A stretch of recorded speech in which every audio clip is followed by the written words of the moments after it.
وذكر فإن الذكرى تنفع المؤمنين وذكر فإن الذكرى تنفع المؤمنين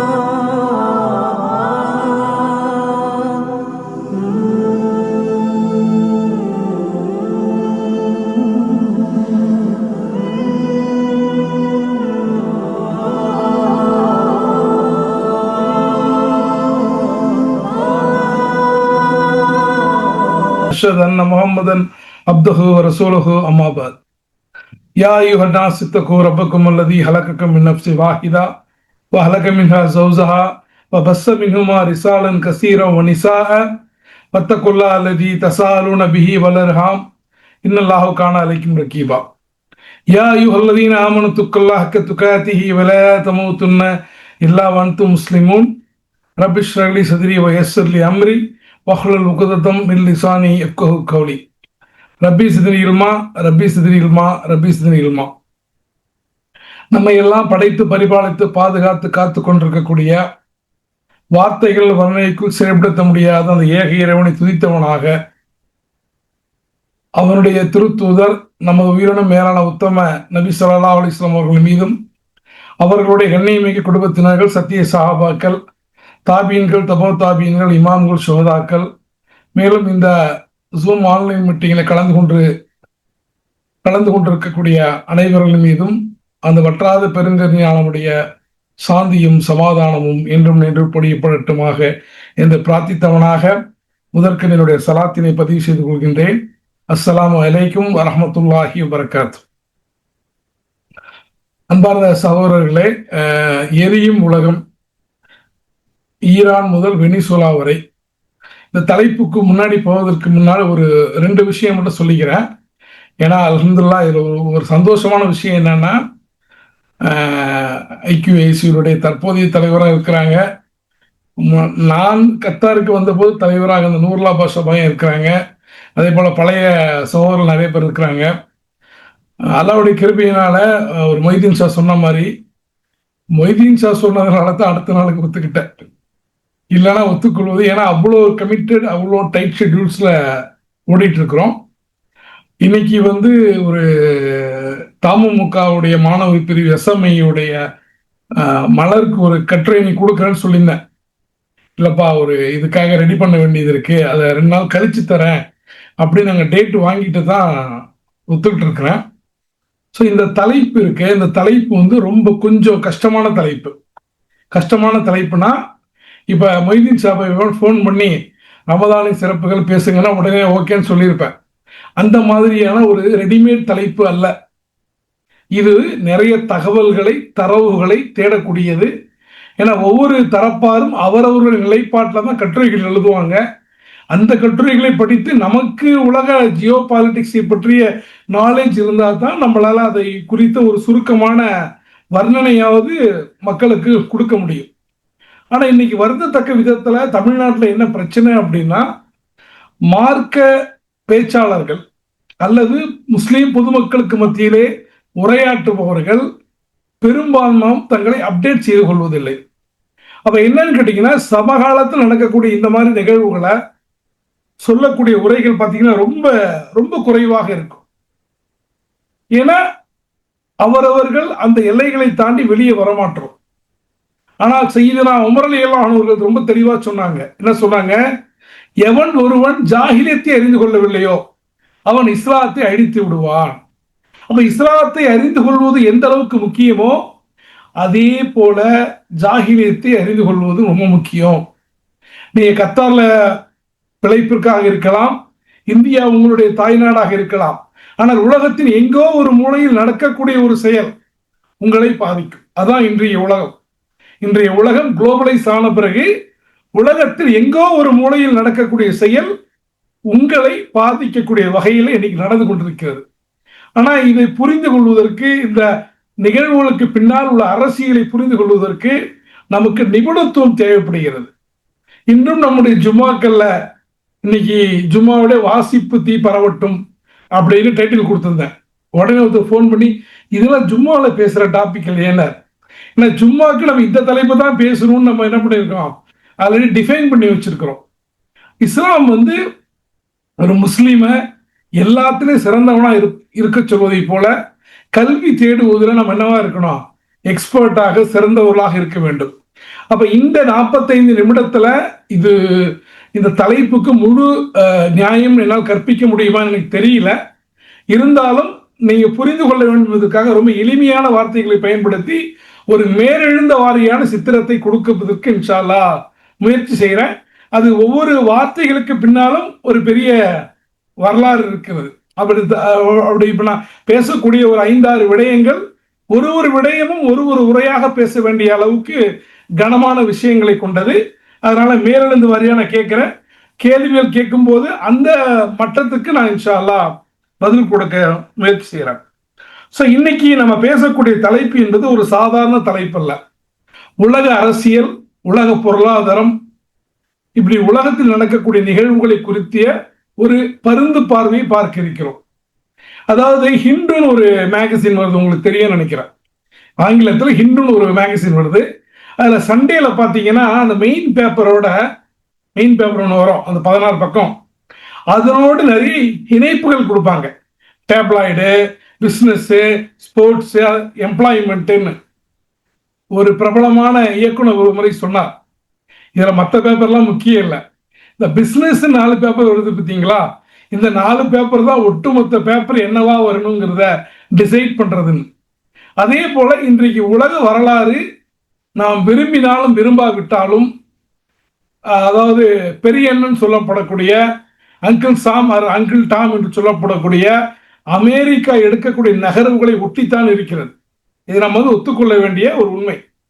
அப்ப அந்த விஷயத்துல பாத்தீங்கன்னா அமெரிக்க ஏகாதிபத்தியம் அடிக்கடி பேசுறோம் இல்லையா, அமெரிக்கன் இம்பீரியலிசம். அப்ப அமெரிக்கன் இம்பீரியலிசத்தை நம்ம தெரிந்து கொள்ளாம, அதை பத்தி ஒரு சின்ன அறிமுகம் கூட கொடுக்காம நம்ம எரியும் உலகத்துக்குள்ள நம்ம போக முடியாது. அப்ப ஏகாதிபத்தியம்னா என்ன அப்படின்னு கேட்டீங்கன்னா, ஏகாதிபத்தியம் இப்ப நம்ம வந்து பிரிட்டிஷ் ஆட்சி கீழே 300 ஆண்டுகள் இருந்தோம்.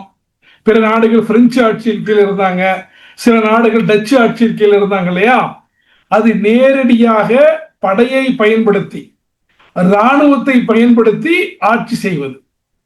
இந்த இம்பீரியலிசம் என்பது சமகாலத்துல இராணுவத்தை பயன்படுத்தி அல்ல, மாறாக பிற நாடுகளுடைய அரசியல், பொருளாதார, இராணுவ, கலாச்சார அமைப்புகளை, புரியுதா, பிற நாடுகளுடைய பொருளாதார, அரசியல், இராணுவ, கலாச்சார அமைப்புகளை நேரடியாக அல்லது மறைமுகமாக கட்டுப்படுத்துவது. அதாவது நாடு என்னமோ தனி நாடா இருக்கும். அமெரிக்கா எதை நினைக்கிறதோ, அமெரிக்கா எந்த கல்ச்சர் இருக்கணும்னு நினைக்கிறதோ அதுதான் அங்கு கல்ச்சராக இருக்கும்.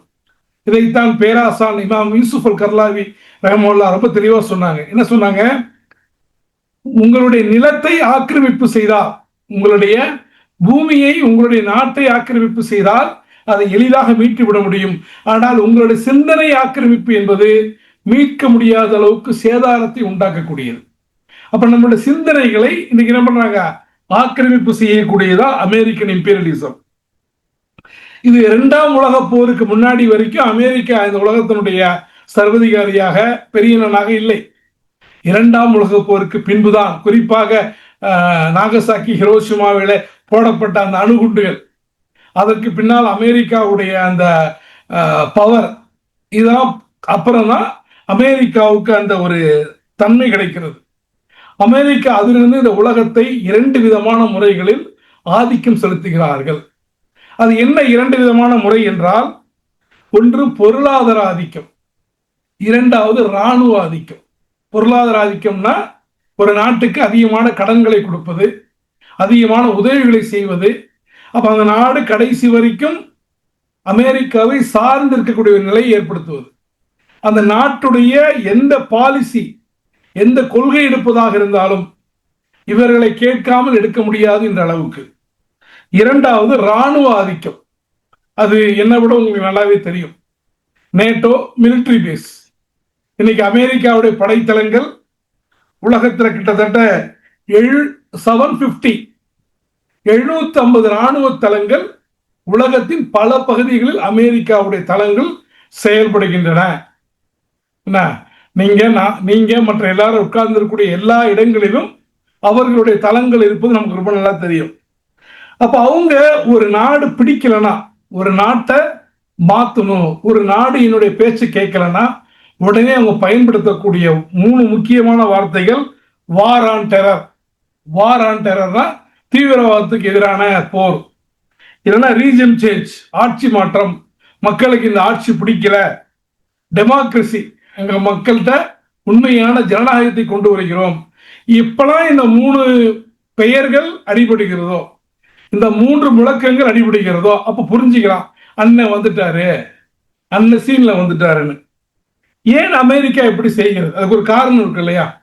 அமெரிக்கா ஏன் செய்யுதுன்னா, இந்த உலக வளங்களை, அது ஆயில் மட்டும் இல்லை, ஆயிலு, கேஸு, ரேர் மெட்டல் சொல்லுவாங்க. இன்னைக்கு சீனாவிடம் தான் இந்த அரிய வகை தனிமங்கள் அதிகமா இருக்கு.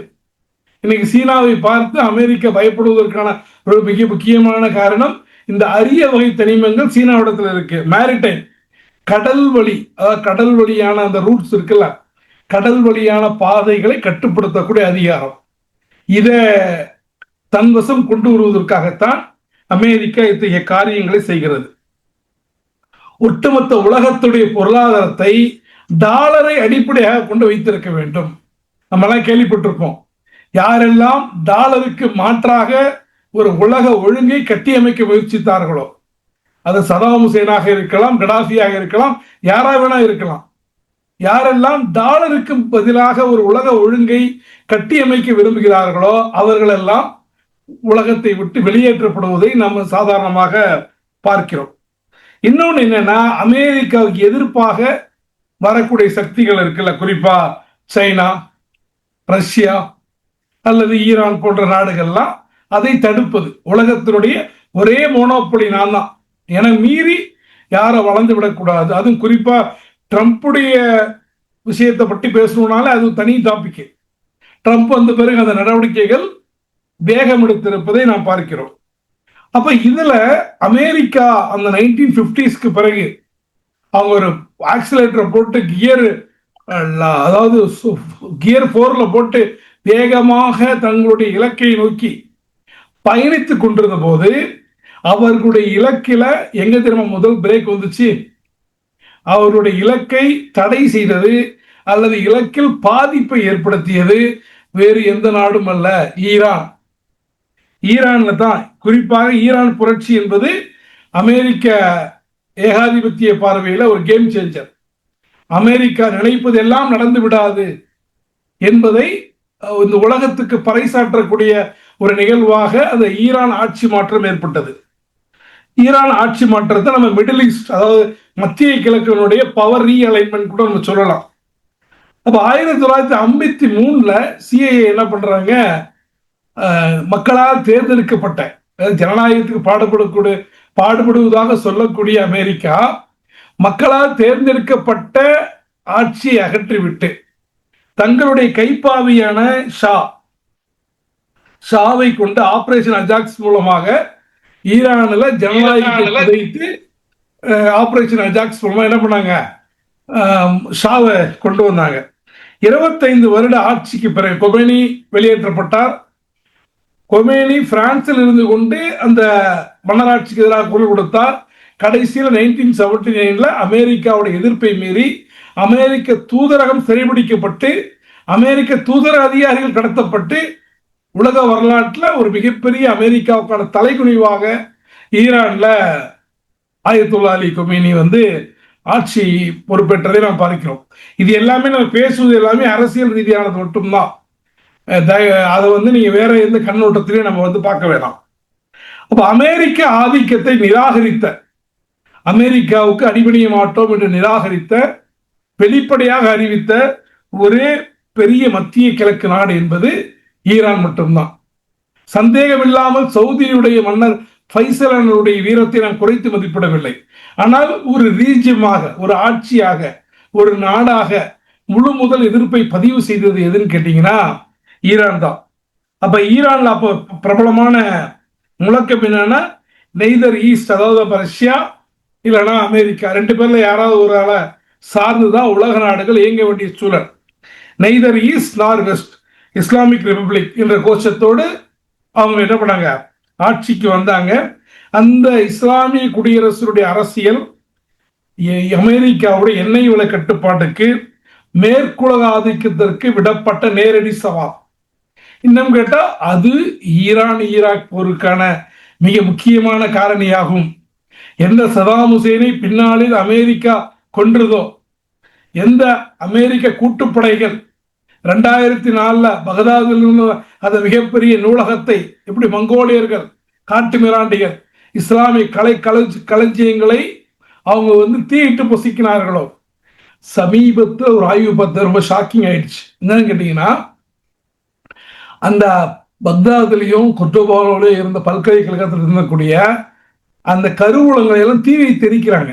தீ வைத்து எரித்த போது, இப்ப 2004 சொல்ல, மங்கோலியர்கள் ஆட்சி காலத்துல தீ வைத்து எரித்த போது ஒரு சில பகுதிகள் தான், ஒரு குறிப்பிட்ட போர்ஷன் தான் மிஞ்சுது.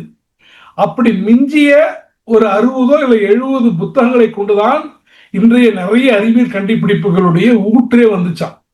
இல்ல அது முழுமையா அழிக்கப்படாமல் இருந்தால் இன்னும் அறிவியல நாம் எங்கேயோ போயிருக்கலாம் சொல்றாங்க. அப்ப அந்த அமெரிக்கா எந்த சதாம் ஹுசேனை கொன்றதோ அன்றைக்கு அதே சதாம் ஹுசேனை எதுக்காக ஆதரிச்சாங்க, ஈரானை ஒழிப்பதற்காக ஆதரித்தார்கள். எப்படி இந்தியாவில் பாஜக தான் வலு இல்லாத மாநிலங்களில் வரணும்னா அங்க இருக்கக்கூடிய ஒரு மாநில கட்சி முதுகில ஏறி கடைசியில மாநில கட்சி அடிச்சு விட்டு அவங்க வந்துருவாங்களோ அந்த மாதிரி. அப்ப புரட்சிக்கு பின்னால், ஈரானிய புரட்சிக்கு பின்னால் என்ன நடந்துச்சு, ஈரான் மீது அமெரிக்கா கடுமையான பொருளாதார தடைகளை விதித்தது.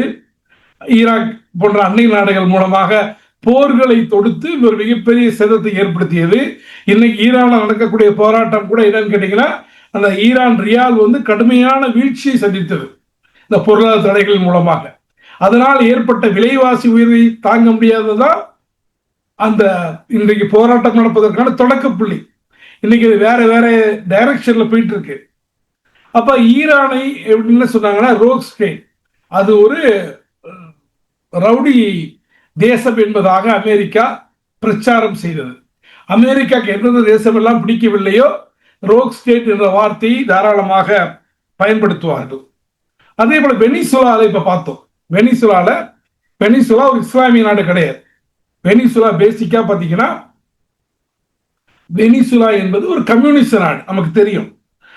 ஆனா ஏன் வெனிசுலாவை கைப்பற்றினாங்க? வெனிசுலா இவங்க மேல படையெல்லாம் எடுக்கல.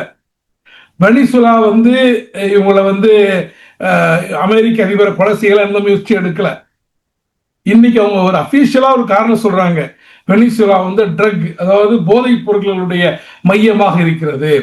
அங்கிருந்து வரக்கூடிய போதைப் பொருட்கள் அமெரிக்க மண்ணில் ஊடுருவி அந்த அமெரிக்க மக்களுடைய கலாச்சாரத்தை பாதிக்கிறது அப்படின்ற ஒரு வாதத்தை அமெரிக்க அதிகாரிகள் சொல்றாங்க. சொல்லக்குள்ள அவங்களே மனசுக்குள்ள சிரிச்சுப்பாங்க, அது வேற விஷயம்.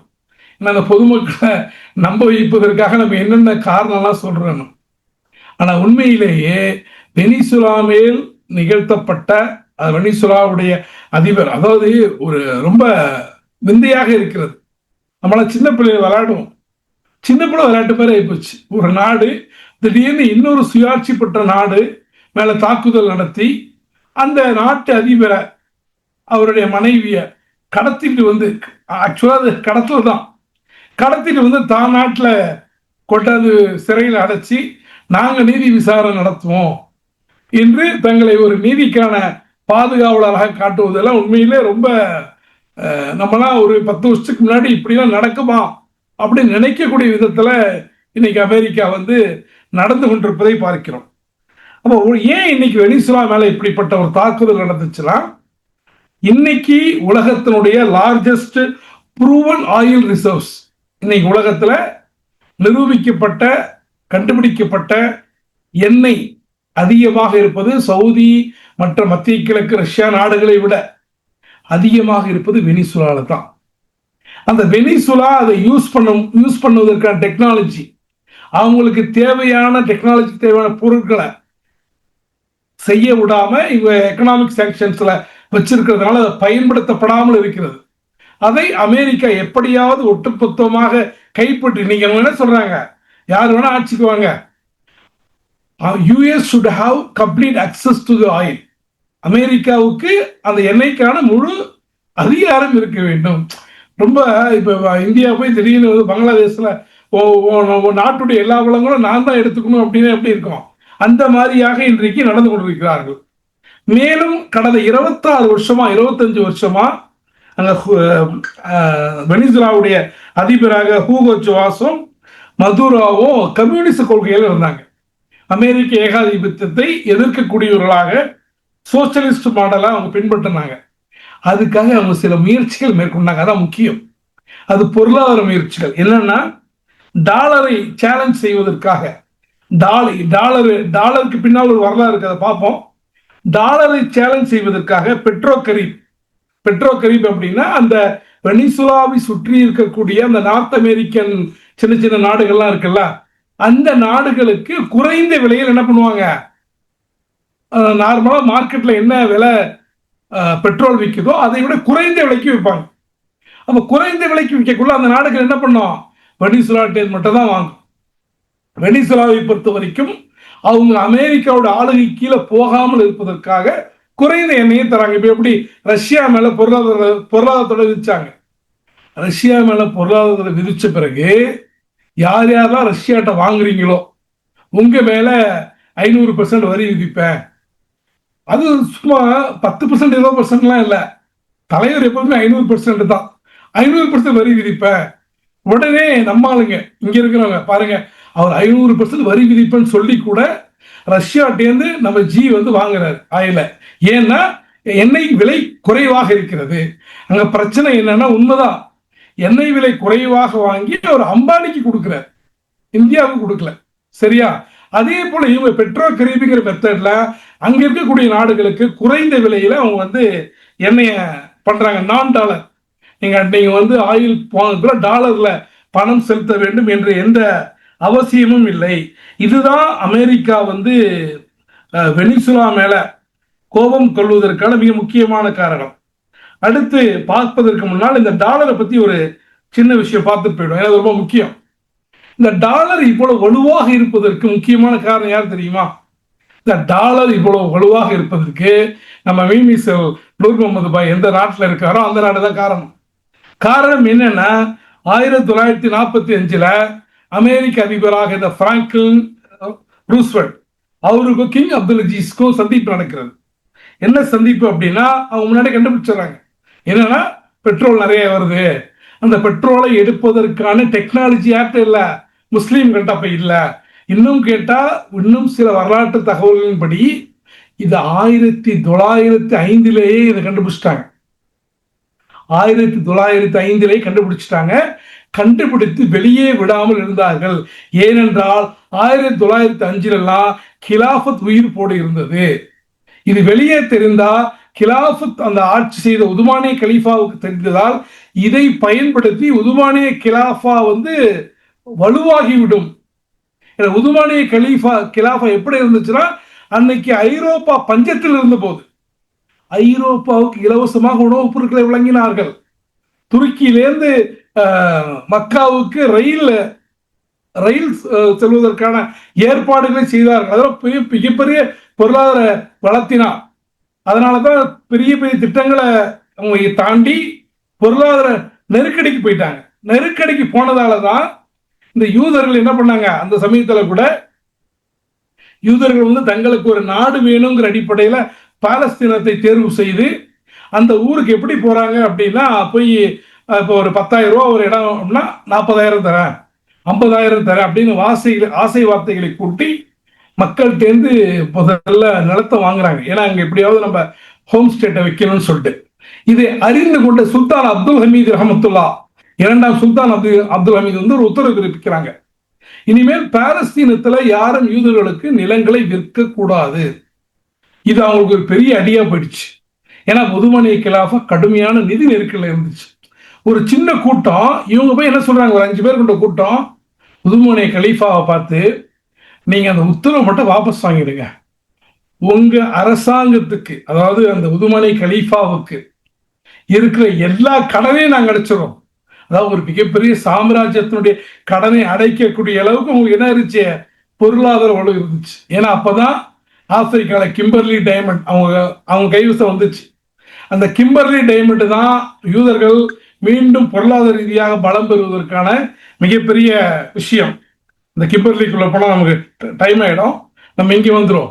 அப்ப அந்த மாதிரி சமயத்துல சுல்தான் அப்துல் ஹமீது ரஹமத்துல்லா சொன்னாங்க, இது நீங்க இந்த ஒப்பந்தத்தை மாற்ற சொல்றீங்க, இந்த சட்டத்தை மாற்ற சொல்றீங்க, இந்த பலஸ்தீனம் என்பது என்னுடைய பாட்டன் பூட்டன் சொத்து அல்ல, இந்த நிலம் எங்களுடைய முன்னோருடைய ரத்தத்தால் பயிரிடப்பட்டது. ஒருவேளை நான் இறந்து போனால் என் உயிரில்லாத உடலின் மேல் நீங்கள் அதை பற்றி சிந்தித்து பார்க்கலாம் என்று சொல்லி தட்டி அனுப்பிச்சிடுறாங்க. உண்மையான இஸ்லாமிய மாண்புகளை கொண்ட மகத்தான மன்னன். அதனாலேயே அவர் என்ன பண்ணாங்க, கிலாஃபத்தை ஒழிக்காமல் நாம அதாவது இஸ்ரேலை உருவாக்க முடியாதுங்கிற முடிவுக்கு அதை பண்றாங்க. அப்ப பின்னால சவுதியில அப்துல் அஜீஸ் அவங்க வந்த பிறகு 2 பேருக்கும் ஒரு ஒப்பந்தம் ஏற்படுகிறது. ஒப்பந்தம் என்னன்னா, சவுதியுடைய ஆயில் ரிசர்வ்ஸ் அராம்கோ ஆரம்பத்தில் என்ன அமெரிக்கன் தான், அராம்கோ எக்ஸ்ப்ளோர் பண்ணோம், எல்லா டெக்னாலஜி கொடுக்கும், எல்லாமே பண்ணோம். நீங்க அமெரிக்காவுக்கு எவ்வளவு தேவையோ குறிப்பிட்ட ஒரு பெர்சன்டேஜ் முதல்ல வித்தியாகும், ஒரு வழியே கிடையாது. அது இல்லாததை வேணா நீங்க என்ன பண்ணலாம், பிற நாடுகளுக்கு விற்கலாம். பிற நாடுகளுக்கு விற்கும் போது டாலர்ல தான் வாங்கணும். அதாவது சவுதி இந்தியாவுக்கு விற்கிதுன்னு வச்சிங்களேன், ஒன்று ரியால்ல வாங்கணும், இல்லைன்னா ருபீஸ்ல வாங்கணும். டாலர்ல வாங்கினா சவுதிக்கும் நன்மை இல்லை, இந்தியாவுக்கும் நன்மை இல்லை. அப்ப டாலரை எல்லா நாடுகளும் டாலரை அமெரிக்க அரசிடமிருந்து வாங்கினா தான் என்ன வாங்க முடியும்.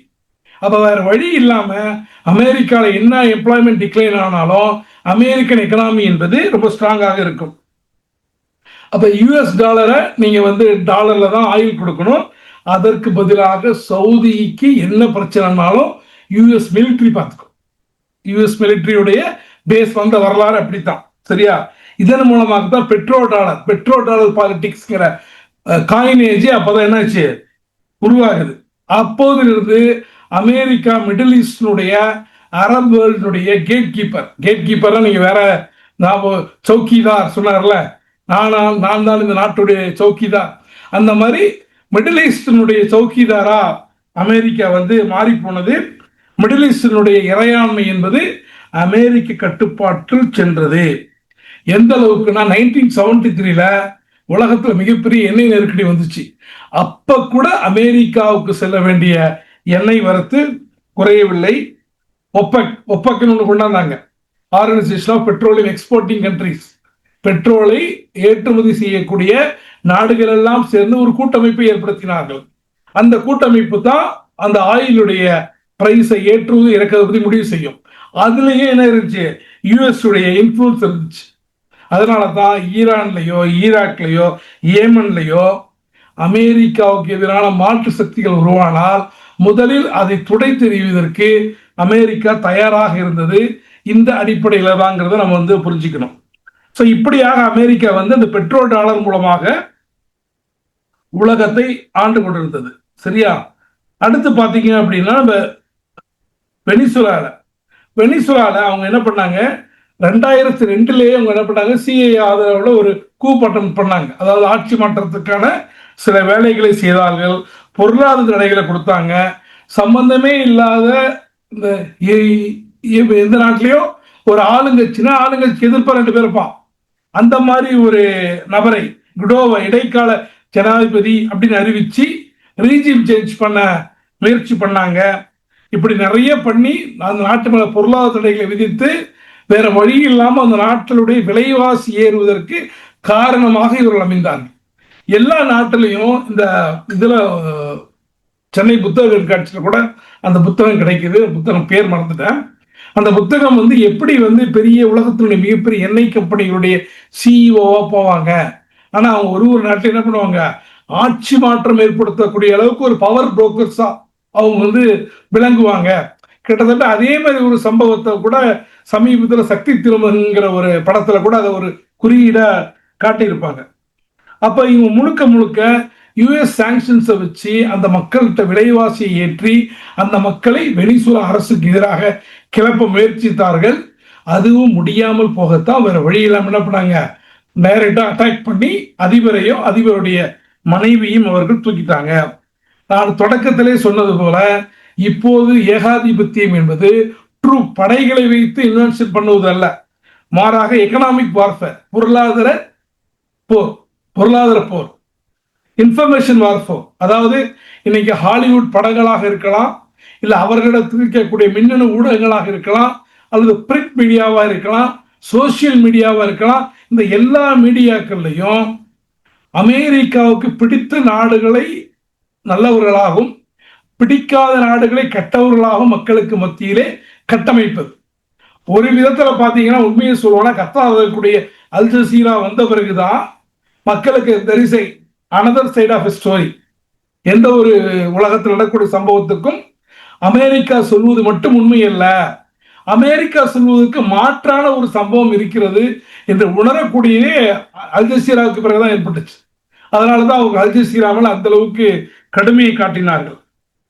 அப்ப இன்னைக்கு அவங்க பயன்படுத்தக்கூடிய முறை என்பது எக்கனாமிக் வார்ஃபேர், பொருளாதார தடை, இன்ஃபர்மேஷன் வார்ஃபேர், தகவல் மூலமாக போர், பொலிட்டிக்கல் வார்ஃபேர், அரசியல் ரீதியாக ஒரு கட்சி பிடிக்கிறேன்னா என்ன பண்ணுவாங்க, இன்னொரு கட்சி ஏன் வந்து வெளிநாட்டில இருந்து அமெரிக்காவில் யாராவது வந்தா, காங்கிரஸ் ஆட்சியில் இருந்த போது காங்கிரஸை மட்டும் ஒரு சதிப்பதில்லை, காங்கிரசுடைய எதிரிகளை சுதித்து போது பார்க்கிறோம். இதே மாதிரி எல்லா நாடுகளிலையும் இந்த அதாவது அரசியல் சித்து வேலைகள் சொல்லுவோம் இல்லையா, இந்த அரசியல் சித்து வேலைகளை செய்வதில் அவர்கள் மிகப்பெரிய விற்பனர்களாக இருந்தார்கள்.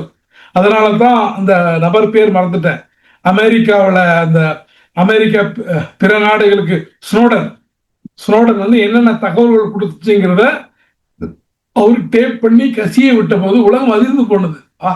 அமெரிக்கா இந்த அளவு வேலை பார்த்திருக்கா, நம்முடைய நாட்டுடைய ஜனாதிபதிகளை பற்றி, நம்முடைய நாட்டுடைய பிரதமர்களை பற்றி, நம்முடைய நாட்டில் என்ன ஆட்சி இருக்க வேண்டும் என்பதை பற்றி கூட அமெரிக்கா கவலைப்படுவதோடு மட்டுமல்லாமல் அதற்காக முயற்சி செய்யக்கூடிய விஷயங்களை நம்ம பார்க்கிறோம். அப்ப இன்னைக்கு அமெரிக்கா ஏன் இதெல்லாம் செய்ய விரும்புது அப்படின்னா, அமெரிக்கா இந்த உலகத்தில் ஒரு புதிய வேர்ல்டு ஆர்டரை, ஒரு புதிய உலக ஒழுங்கை உருவாக்க விரும்புகிறது. அது என்னன்னா, அமெரிக்காவுக்கும் ரஷ்யாவுக்கும் அந்த சண்டை, அதாவது ஒரு இருதுருவ அரசியல் சொல்லுவாங்க. இருதுருவ அரசியல் இருந்த வரைக்கும் ஓகே. எப்போது சோவியத் யூனியன் பல துண்டுகளாக உடைந்து ரஷ்யா மற்றும் அந்த பக்கத்துல கஜகஸ்தான், அர்மீனியா, இந்த மாதிரி பல துண்டுகளாக பிரிந்து போனதோ, அப்ப ரஷ்யாவுடைய ஆதிக்கம் என்ன ஆயிடுச்சு, டவுன் ஆயிடுச்சு. அப்ப இனிமேல உலகத்துல என்னதான் இருக்கணும், ஒரே துருவ அமைப்பு, யூனிபோலார் வேர்ல்டு சொல்லுவாங்க. இனிமேல் பைபோலார்லாம் கிடையாது, ஒன்லி யூனிபோலார், ஒரு சிங்கிள் ஆட்சி, சிங்கிள் மட்டும் தான் இருக்கணுங்கிற ஒரு முடிவுல என்ன பண்ணாங்க, அமெரிக்கா வந்து வேலை பார்த்து கொண்டிருந்தார்கள்.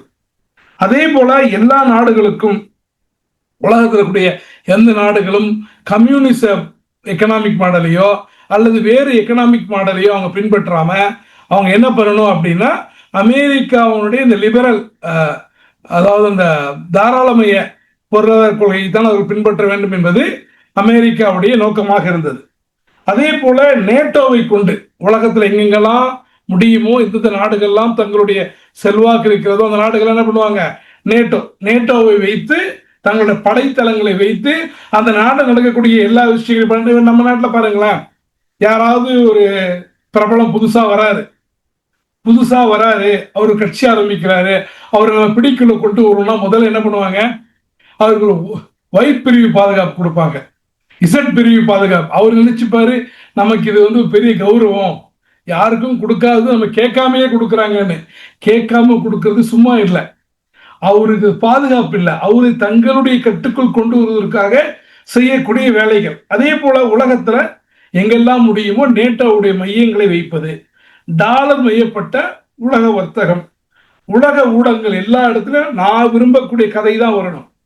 அதான் சொல்லுவாங்க, அமெரிக்காவில் செப்டம்பர் 11 2 கட்டிடங்கள் இடிபட்ட போது கிட்டத்தட்ட 3300 பேர் கிட்ட இறந்து போனாங்க. அதே சமயத்துல பாத்தீங்க அப்படின்னா உலகத்துல ஆப்பிரிக்காவில் தினந்தோறும் இந்த பூச்சிக்கடி இந்த போன்ற நோய்களால் மட்டும் 3000க்கும் மேற்பட்ட மக்கள் சாவுறாங்க. ஆனா அது நமக்கு தெரியாது. அப்ப நமக்கு எந்த செய்தி தெரிய வேண்டும், நமக்கு எதை கொடுக்க வேண்டும் என்பதை நாம் முடிவு செய்வதில்லை, அவர்கள் முடிவு செய்து கொண்டிருக்கிறார்கள். அப்ப இந்த புதிய உலக ஒழுங்குடைய நோக்கம் என்ன அமெரிக்காவுக்குன்னா, உலகத்தினுடைய வளங்கள், வர்த்தகம், அரசியல் முடிவுகள் அனைத்திலும் ஒரு ஆதிக்க அமைப்பு. இன்னைக்கு ட்ரம்ப் சொல்றாருல, நான் குண்டு போடுறேன், எனக்கு என்ன பண்றாங்க, நோபல் பிரைஸ் கொடுக்க மாட்டாங்க, நீங்க எப்படியா நோபல் பிரைஸ் கொடுக்குற வரைக்கும் நான் எல்லா நாடையும் நான் காலி பண்ணி அதை அமைதியாக்கிடுவேன் அப்படின்னு சொல்ற மாதிரி முழுக்க முழுக்க எங்களுடைய ஆதிக்கம் தான் இருக்க வேண்டும் என்பது அவர்களுடைய நிலைப்பாடாக இருக்கிறது. ஒரு ஒரு நாட்டுக்கும் ஒரு சுயேட்சையான இறையாண்மை இருக்கிறது. அந்த இறையாண்மை எல்லாம் கிடையாது, எல்லாம் எங்களை சார்ந்திருக்க வேண்டும். World trade organisation, international IMF, international monetary fund, world bank போன்ற அமைப்புகள் மூலம் ஒட்டுமொத்த நாடுகளை கட்டுப்படுத்துதல், நமக்கு எதிராக எழக்கூடிய சக்திகளை பலவீனப்படுத்துதல், இதுதான் அந்த நியூ வேர்ல்ட் ஆர்டருடைய நோக்கங்கள். குறிப்பா வெனிசுலாவுக்கும் ஈரானுக்கும் எதிரான பிரச்சனைகளுக்கான மிக முக்கிய காரணம், அந்த இரண்டு நாடுகளும் அமெரிக்க டாலர் அல்லாத ஒரு கரன்சில எண்ணெய் விற்க முயற்சி செய்தார்கள். அவர்களுடைய ஃபாரின் பாலிசி, வெளியுறவு கொள்கை என்பது அமெரிக்காவுடைய கட்டுப்பாட்டில் இல்லை. மூன்றாவது, அவங்க பொலிவியன் அலையன்ஸ், ஆப்பிரிக்கன் யூனியன், என்ன நார்த் அமெரிக்கன் ட்ரீட்டி கண்ட்ரிஸ், இந்த மாதிரி புதிய புதிய மையங்களை உருவாக்கிறார்கள் அமெரிக்க அந்த நியூ வேர்ல்ட் ஆர்டருக்கு எதிர்ப்பாக. அதே போல அமெரிக்காவுடைய பொருளாதார அணுகுமுறைக்கு மாற்றான ஒரு பொருளாதார அணுகுமுறையை அவர்கள் மேற்கொள்கிறார்கள். அப்ப இதனால இது ஒரு வாணி, அவர்கள் அளிப்பது மட்டுமல்ல, அவர்களை போல வேறு எவரும் சிந்தித்து விடக்கூடாது அப்படிங்கிற அடிப்படையில தான் அமெரிக்க நகர்த்தல்களை, காய் நகர்த்தல்கள் என்ன பண்ணுது, செய்து கொண்டிருக்கிறது. அப்ப இன்னைக்கு ஆனா உண்மையில நியூ வேர்ல்ட் ஆர்டருக்கு அகைன்ஸ்டா, எதிர்ப்பாக இன்னைக்கு ஒரு ஆல்டர்னேட்டிவ் ஆர்டர், எப்படி நம்ம இங்கிலீஷ் மருத்துவம், மாட்டு மருத்துவம் சொல்றோமோ, இந்த நியூ வேர்ல்ட் ஆர்டருக்கு எதிர்ப்பாக ஆல்டர்னேட்டிவ் வேர்ல்ட் ஆர்டர் ஒன்று உருவாகத்தான் செய்யுது. சைனா, ரஷ்யா, ஈரான், வெனிசுலா, இப்படி சில நாடுகள் தங்களுக்குள் ஒன்றிணைய ஆரம்பித்திருக்கின்றன. பிரிக்ஸ் சொல்லப்படக்கூடிய அந்த ரஷ்யா, பிரேசில் இருக்கக்கூடிய G20, அந்த வளர்கின்ற நாடுகள், அதை விரிவாக்க முயற்சி செய்கிறாங்க. அமெரிக்க அல்லாத பல நாடுகளை அதில் உள்நுழைப்பதற்காக ஒரு முயற்சி எடுக்கிறார்கள். இன்னைக்கு சைனா தன்னுடைய எக்கனாமிக் பவர், இன்னைக்கு உலகத்துல நீங்க எதை கட்டுப்படுத்தினாலும் சைனாவை கட்டுப்படுத்த முடியல. ஏன்னா நீங்க நினைப்பதற்கு முன்னால் சீப் லேபர், கம்மியான ஒரு மூலதன செலவுல அவன் எல்லாத்தையும் என்ன பண்ணிடறான், உற்பத்தி பண்ணிடறான். ஒரு பொருளை அமெரிக்காவே கண்டுபிடிச்சிருச்சுங்க, அமெரிக்கா கண்டுபிடிச்சது அமெரிக்கா உற்பத்தி செய்வதற்கு முன்னால் அவன் என்ன பண்ணிடறான், உற்பத்தி செஞ்சிடறான். அப்ப இன்னைக்கு சில்க் ரூட்டுங்கிற பேர்ல, பட்டுப்பாதை அப்படிங்கிற பேர்ல இன்னைக்கு ஆப்கானிஸ்தான், பாகிஸ்தானுக்கு ஒரு ட்ரேட் ரூட் வைக்கிறான். அந்த ரூட்ல போனா அந்த பயண செலவு எல்லாம் கம்மியாகும். அது யாரு அதுக்கு ஒத்துழைக்கிறார்களோ அவர்களுக்கு நிறைய சலுகைகள்லாம் சீனா கொடுத்து தன்மையப்படுத்துவதை பார்க்கிறோம். இது ஒரு பெரிய நகைமுறை என்னன்னா, இந்த சில்க் ரூட்டுங்கிற கான்செப்டை முதல்ல கொண்டு வந்தது முஸ்லீம்கள் 12வது 14வது நூற்றாண்டுல. அப்போ டாலர் இல்லாம இன்னைக்கு ரஷ்யா என்ன சொல்லுது, நீங்க எங்க கரன்சியில கொடுங்க, இல்ல இந்தியா ட்ரேடிங் பண்றீங்களா நீங்க ருபீஸ்ல கொடுங்க, சைனா நீங்க யுவான்ல கொடுங்க, இல்ல உங்க நாடுகள்ல கொடுங்க, உங்க நாட்டு கரன்சியில கொடுங்க. அதே போல மல்டிபோலர், ஒரு துருவம் இல்லாமல் பல துருவ வேர்ல்டு ஆர்டரை உருவாக்குவதற்கு முயற்சி செய்கிறார்கள். அப்ப இதுதான் இன்னைக்கு அமெரிக்காவை கொந்தளிக்க வைக்கிறது. அமெரிக்கா ஃபர்ஸ்ட், எல்லாத்துலயும் அமெரிக்கா தான் அவர் ஓப்பனாவே சொல்றார். ட்ரம்ப் ஓப்பனாவே அமெரிக்க நலன்களுக்குத்தான் நான் முன்னுரிமை கொடுப்பேன், அதற்கு பகரமாக, அதற்கு மாற்றாக எது வந்தாலும் எனக்கு கவலை இல்லை என்ற ஒரு முடிவோடு ட்ரம்ப் செயல்படக்கூடிய காரணத்தினால அந்த ட்ரம்ப்புடைய மோனோபொலி பிடிக்காம, அமெரிக்காவுடைய மோனோபொலி பிடிக்காம இன்னைக்கு என்ன பண்றாங்க, அவங்க இந்த நாடுகள் எல்லாம் ஒன்றிணைகின்றன. அது மட்டுமல்லாமல் சமீபத்தில் நியூயார்க் தேர்தலில் மம்தானி பெற்ற வெற்றி என்பது, இல்ல மம்தானி வெற்றி பெறுவதற்கு முன்னால் ட்ரம்ப் எந்த அளவுக்கு சொன்னார்னா, மம்தானி வெற்றி பெற மாட்டார், அவர் வெற்றி பெற்றால் அது நாட்டுக்கு கேடு, அந்த நியூயார்க் நகரத்துக்கு நான் உதவியே தரமாட்டேன், எப்படி நீ தமிழ்நாட்டில் எது கேட்டாலும் கிடையாதுன்னு ஒன்றிய அரசு சொல்லுதோ அதை போல நான் தரமாட்டேன் என்று கடுமையாக விமர்சனம் பண்ணார். ஆனா அதையும் மீறி அவர் முஸ்லீம் என்ற காரணத்தினால் அல்ல, மாறாக அவர் அந்த மக்களுடைய ஒர்க்கிங் கிளாஸோட தன்னை இணக்கப்படுத்தி கொண்டு அமெரிக்கா ஃபர்ஸ்ட்னு சொல்லுது. ஆனா அமெரிக்காவை விட அதிகமாக இஸ்ரேலுக்கு தான் அதிகமாக இவர்கள் என்ன பண்றாங்க, உதவி செய்கிறார்கள். நியூயார்க்குடைய மேயராக யார் பதவி ஏற்றாலும் முதல்ல அவங்க எங்க போவாங்கன்னா இஸ்ரேலுக்கு தான் போவாங்க. அதை மம்தானிட்ட தேர்தலுக்கு முன்னாடி கேட்கிறாங்க, நான் எதுக்கு இஸ்ரேலுக்கு போனோம், நான் இஸ்ரேல் மக்களால் தேர்ந்தெடுக்கப்படுகிறேன் என்று சொன்னதோடு மட்டும் இல்லாம, ஆனா அதே மம்தானிக்கு நியூயார்க்ல கூட யூதர்கள் என்ன பண்ணாங்க, சப்போர்ட் பண்ணதை பார்க்கிறோம். அப்ப தன்னுடைய தேசத்தை முன்னிலைப்படுத்தி ட்ரம்புக்கு எதிரான ஒரு அரசியலை அவர் முன்னெடுத்து இன்னைக்கு வெற்றி பெற்றும் சாதித்து காட்டிருக்கிறார். அப்ப இது எல்லாம் என்னன்னு கேட்டீங்கன்னா ட்ரம்பை இன்னும் வெறியேற்றுது. அப்ப இந்த நேரட்டிவை மாத்துறதுக்கு என்ன பண்றாங்க, தங்களுடைய நியூஸ் நெட்வொர்க் மூலமா, தங்களுடைய மீடியா கார்பரேஷன் மூலமா எல்லா விதமான பொய் பிரச்சாரங்களையும் கிளப்பி விடுகிறார்கள். டெமோக்ரஸியை ப்ரமோட் பண்றங்கிற பேர்ல தங்களுக்கு பிடிக்காத நாடுகள்ல ஆட்சி மாற்றத்தை ஏற்படுத்துகிறார்கள். திங்க் டேங்க்ஸ் சொல்லுவாங்க, அறிவுஜீவிகளுடைய குழாம். திங்க் டேங்க்ஸ் மூலமா பல நாடுகள், இந்தியா உள்ளிட்ட பல நாடுகள்ல அமெரிக்க நிதியுதவிகள் நிறைய திங்க் டேங்க்ஸ் இருக்கு. அந்த திங்க் டேங்க்ஸ் மூலமா மக்களிடத்தை சிந்தனை மாற்றத்தை ஏற்படுத்துவது. இது அதே பாலிசி பின்பற்றி தான் பாஜக ஆட்சிக்கு வருவதற்கு முன்னால் 2014க்கு முன்னால் பாத்தீங்கன்னா ஒரு 20 வருஷம் பல அமைப்புகளை உருவாக்கினாங்க. பார்த்தா அதுக்கும் பாஜகவுக்கும் சம்பந்தம் இருப்பதா நமக்கு தெரியாது. அது ஒரு ஜெனரலா இருக்கும், நியூ இன்ஜினியரிங் இல்லைன்னா நியூ டெமோக்ரஸி, ஒரு பொதுவான பெயர்ல. அப்ப பொதுவான பெயர் தானே அப்படின்ட்டு அதோட எல்லாரும் என்ன பண்ணுவாங்க, சேர்ந்து பணியாற்றுவாங்க. எப்ப தேவையோ அப்பதான் தங்களுடைய முகத்தை காட்டுவாங்க. அதே போல அமெரிக்கா நிறைய இடத்துல திங்க் டேங்க்ஸை பயன்படுத்தி அந்த நாடுகள்ல மக்கள் கருத்தை தங்களுக்கு பிடிக்காத அரசுகள் மேல் அவங்க பண்ணாங்க. முக்கியமாக சர்வேலன்ஸ், எல்லா இந்த பெகாசஸ் சாஃப்ட்வேர் மாதிரி நிறைய மென்பொருள்களை பயன்படுத்தி பிற நாடுகளுடைய தகவல்களை ராஜதந்திர ரீதியில ஒட்டு கேட்டு அவர்களை தங்களுடைய வீக்னஸ் தெரிந்து கொண்டு அவர்களை தங்களுடைய கண்ட்ரோல் என்ன பண்ணாங்க, அவர்கள் எடுத்துக்கொண்டார்கள். இப்ப வெனிசுலா பத்தி நம்ம என்ன பேப்பர்ல படிக்கிறோம், வெனிசுலா மக்கள் என்ன பண்ணுவாங்க, ஈரான்ல மக்கள் என்ன பண்ணுவாங்க, அங்க விலைவாசி அதிகமாயிடுச்சு, விலைவாசி அதிகமானதுனால மக்கள் எல்லாம் கொதித்தெழுந்து போராடுறாங்க. உண்மைதானே, நியாயம் தானே. அப்ப அந்த நல்லதுக்கு தானே அமெரிக்கா சப்போர்ட் பண்ணுது அப்படின்னு நம்ம பேசுவோம். ஆனா அந்த விலைவாசி ஏறினதுக்கே காரணம் என்னப்பா, பொருளாதார தடை. அந்த பொருளாதாரம் யார் போட்டா, அமெரிக்கா. அந்த விஷயத்தை நம்ம மறந்துடுவோம். இல்ல அந்த விஷயத்தை ஊடகங்கள் என்ன பண்ணுவாங்க, மறைத்து விடுவார்கள். கடைசியில் யார் பாதிப்பை ஏற்படுத்துறானோ அவனையே ஒரு ஆபாத் பாந்தவனாக நினைக்கக்கூடிய அளவுக்கு அமெரிக்கா தன்னுடைய ஊடகங்களின் மூலமாக அப்படி ஒரு செட்டப் என்ன பண்றாங்க. இன்றைக்கு இந்த உலகத்தினுடைய நிலைமை எடுத்து பார்த்தீங்கன்னா அந்த கம்ப்ளீட் மோனோபொலி முழு முதலா அமெரிக்காவோட ஆதிக்கம் இப்ப குறைய ஆரம்பிக்கிறது. குறிப்பாக பொருளாதார அடிப்படையில சீனா என்பது இன்னைக்கு ஒரு வலுவான காம்படிட்டரா, இன்னும் அமெரிக்கன் டாலரை கீழே இருக்கிற அளவுக்குலாம் வரல, அதை ஒத்துக்கொள்ள வேண்டிய விஷயம்தான். ஆனா ஏன்னா அமெரிக்கன் டாலருக்கு நிறைய செயற்கை சப்போர்ட் இருக்கு. செயற்கை சப்போர்ட்னா எல்லா ஆயிலும் டாலர்ல தான் இன்னைக்கு வரைக்கும் பண்றாங்க. அந்த டாலருக்கு எதிராகத்தான் நம்ம சதாம் ஹுசேன், கடாஃபி, இன்னும் நிறைய பேர் குரல் கொடுத்தாங்க. குரல் கொடுத்தெல்லாம் மௌனமாக்கப்பட்டார்கள் நமக்கு தெரியும்.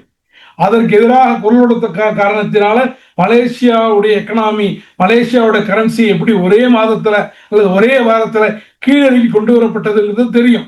இன்னைக்கு அதையும் மீறி அல்லாஹ்வுடைய நாட்டம் இஸ்லாமிய சிந்தனை கொண்ட அன்வர் இப்ராஹிம் இன்னைக்கு அங்க ஆட்சி பொறுப்புல இருக்க.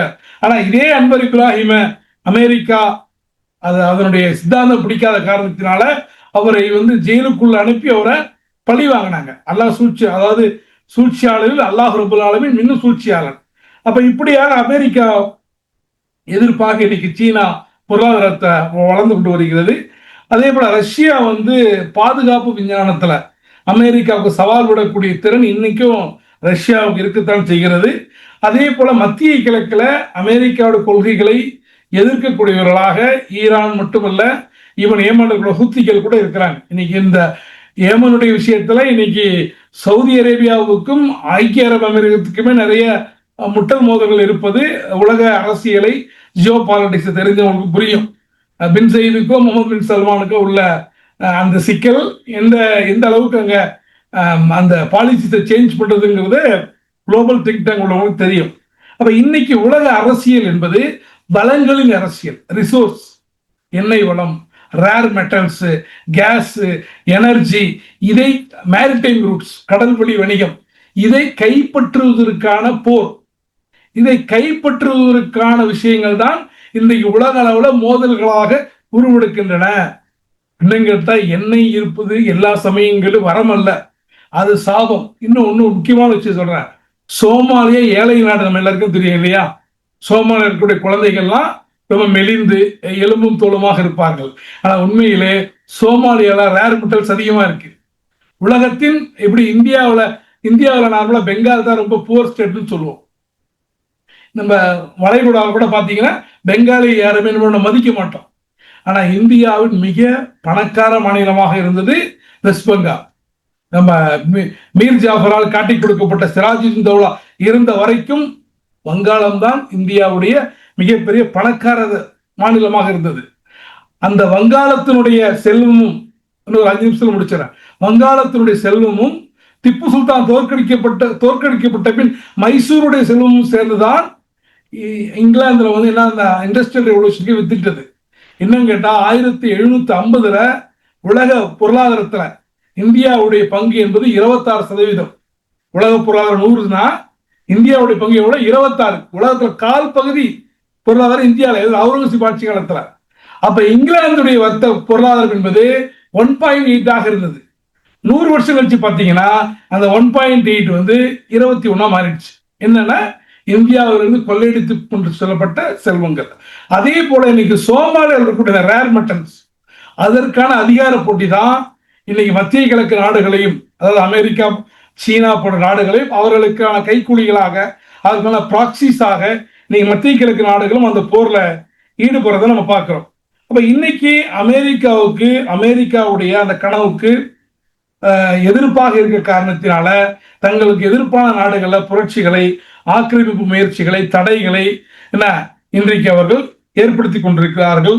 புதிய உலக ஒழுங்கு என்று அவர்கள் சொல்வது சாதாரணமான விஷயம் அல்ல. ஒட்டுமொத்த உலகத்தையும் தங்களுடைய கண்ட்ரோல்ல கொண்டு வருவதற்கான ஒரு நிலைப்பாடு. ஒரு மார்க் அடிப்படையில் இதை நம்ம வேற கோணத்துல பார்த்தோம் அப்படின்னா, தஜ்ஜால் தன்னுடைய ஒட்டுமொத்த உலகத்தை கண்ட்ரோல்ல கொண்டு வருவதற்கான ஒரு முன்னேற்பாடாக கூட நம்ம என்ன பண்ணலாம், இதை வந்து எடுத்துக்கொள்ளலாம். ஆனா இன்னைக்கு அவர் நினைப்பதை போல எல்லாம் ஸ்மூத்தாலாம் இல்லை. ஏன்னா மனித வரலாறு எடுத்து பார்த்தீங்கன்னா, உச்சத்துக்கு போறவங்க இறங்கி தான் ஆகணுங்க. எவ்வளவு பேர் உச்சத்துக்கு வேணாலும் போங்க, காலத்துக்கு உச்சத்துல நம்ம வந்து இருக்க முடியாது. ஏன்னா இறைவன் அப்படித்தான் நீதிகளை வைத்திருக்கிறான். எனவே இன்றைக்கு நம்ம சுத்தி நடக்கக்கூடிய நிகழ்வுகளை முதல்ல நம்மளால பெருசா மாற்ற முடியல, தெரிந்து கொள்ள முயற்சி செய்வோம். அதுக்காக படிங்க. படிப்பு என்பது இன்னைக்கு ஒண்ணு இல்லை. அரபு உலகத்துல அவ்வளவு புத்தகங்கள் இருக்கு இல்லையா? இந்த அவ்வளவு புத்தகங்கள்ல அரபுல இருந்து தமிழ்ல மொழிபெயர்க்கப்பட்ட புத்தகங்களை பாருங்க, எல்லாமே இஸ்லாமிய மார்க்கம் சம்பந்தப்பட்ட புத்தகங்கள் தான். அதாவது இஸ்லாமிய ஹதீசுகள், இஸ்லாமிய கிதாபுகள், இஸ்லாமிய குரான் தப்சீர்கள், மார்க்க விளக்கங்கள். ஏன் அரபுலக உலக அரசியலை பற்றி, அரபுலகத்துல நிறைய பொருளாதார விஷயங்களை பற்றி நிறைய புத்தகங்கள் இருக்கு. அது தமிழ்ல மொழிபெயர்க்கப்படுவதில்லை. ஏன்னா முஸ்லீம்கள் அதெல்லாம் படிக்க மாட்டாங்கிற ஒரு மென்டாலிட்டி இருக்கு. அதை மாத்தணும். குறைஞ்சபட்சம் இங்க வந்திருக்கக்கூடியவங்க நீங்க வந்து ஒரு புத்தகத்தையாவது, அது அரசியல், குறிப்பாக உமர் சொன்னதை போல, எவன் ஜாகிலியத்தை தெரிந்து கொள்ளவில்லையோ அவன் இஸ்லாத்தை அழித்து விடுவான். நம்மை சுற்றி என்ன நடக்கிறது என்பதை பற்றி விழிப்புணர்வு நமக்கு வேணும். அப்ப அதுக்காக வாசிங்க. இந்த இன்னைக்கு ஏஐ பேசுறோம், 3D பிரிண்டிங் பேசுறோம், நேனோ டெக்னாலஜி பேசுறோம். இது எல்லாத்துலயும் நீங்க எக்ஸ்பர்ட்டா இருக்கணும்னா கூட உங்களுக்கு ஆழ்ந்த வாசிப்பு தேவை. இன்னைக்கு நம்ம பண்றது வாசிப்பு இல்லை, ப்ரௌசிங். மேயிரும், ஃபேஸ்புக்ல மேயாம ஆழமாக படிக்கணும். வாசிப்பு மட்டும்தான் ஒரு மனிதனை மேம்படுத்தும், ஒரு சமூகத்தை உயர்த்தக்கூடிய ஒரு ஆயுதம் என்று சொல்லிக்கொண்டு நம்மை சுற்றி நடக்கக்கூடிய சூழல்களை புரிந்து கொள்ள முயற்சி செய்வோம். அந்த சூழல்கள் இறைவனுடைய உதவியால தகர்க்கப்பட்டு அவர்களுடைய ஏகாதிபத்தினுடைய கனவு சுக்குநூறாக்கப்பட்டு உலகம் சுபிட்சமாக விளங்குவதற்கு அல்லாஹ் ரப்பல் ஆலமீன் இடத்தில் துஆ செய்வோம். மேலும் இது போன்ற விஷயங்களை எந்த அளவுக்கு நம்ம மற்றவர்களுக்கு பகிர்ந்து கொள்ள முடியுமோ, நமக்கு பின்னால் நடக்கக்கூடிய அரசியல்களுடைய அந்த அரசியல்களுக்கு ஒரு அரசியல் இருக்கு, அதை புரிந்து கொள்ள முயற்சி செய்வோம் என்று சொல்லிக்கொண்டு, உண்மையிலே இப்படிப்பட்ட ஒரு தலைப்பெல்லாம் பேசி ஒரு 5-6 வருஷமாவது. ஏன்னா துபாயில நீங்க வந்த பிறகு ஸ்டாண்டர்டா சில டாபிக்ஸ் வச்சிருக்காங்க. சில மக்கள் கேட்கிற டாபிக்ஸ் நம்ம பேசிட்டு போறோம். ஒரு 1.5 நாள் மொய்தீன் சாபாய் வந்து கொஞ்சம் நம்ம ட்ரில் வாங்கிட்டாரு இந்த தலைப்புக்காக. பட் இது எனக்குமே அப்டேட்டடா இருப்பதற்கான ஒரு வாய்ப்பாக இருந்தது. ஸோ அந்த வகையில வாய்ப்பளித்த தமிழர் நல்வாழ்வு பேரவைகளுடைய அனைத்து நிர்வாகிகளுக்கும் ஜஸாக்குமுல்லாஹ் ஹைரா சொல்லிக்கொண்டு இந்த உரைக்கு திரட்டி விடைபெறுகின்றேன். وذكر فإن الذكرى تنفع المؤمنين